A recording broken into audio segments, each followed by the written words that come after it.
All right, so I have these lug nut spacers on that are really soft.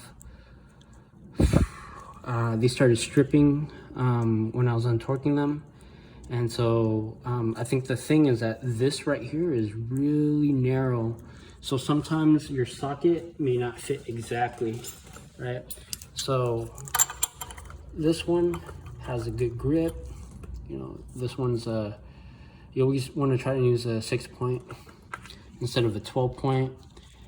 This one, you know, fits pretty well, but actually kind of hits that, so it doesn't actually grab on as much. And then when you try to untorque it, it's possible it's gonna slip, especially if you're gonna try to do it at an angle, because the rear bumper is gonna be in the way unless you use a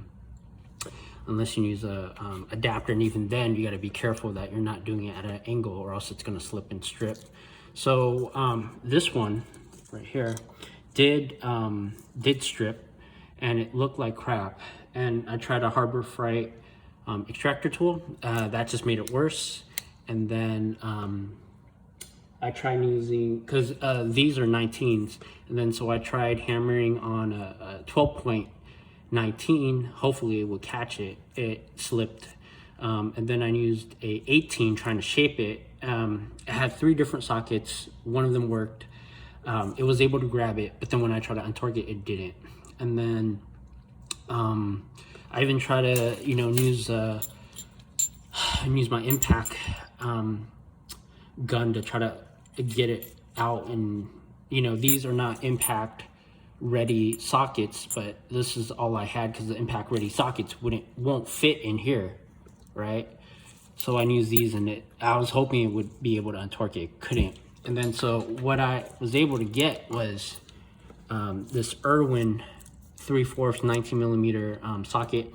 And prior to that, I did spray WD-40, and I don't think it made a difference. But what I actually bought, that I don't know if this was the reason why it got untorqued or not, but I got PB Blaster. You can see that I just sprayed it for a few minutes and used this Irwin thing, and it gripped. And then so this is like the best feeling in the world, because I did not think this was gonna work, and I thought I would have to drill out the stud, but it worked. So, I read on the forums and I read online, when people had this issue, they went to Sears, but Sears is out of business, and that Craftsman extractor tool is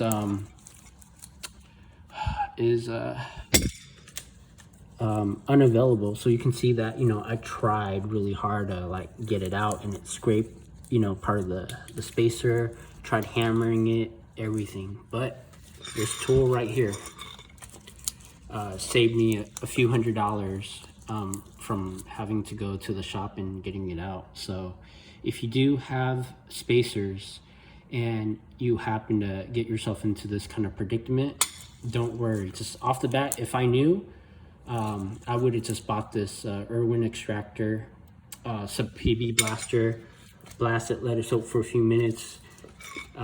You just put in this socket, hammer it real hard, make sure it grips it, and then use a breaker bar. And yeah.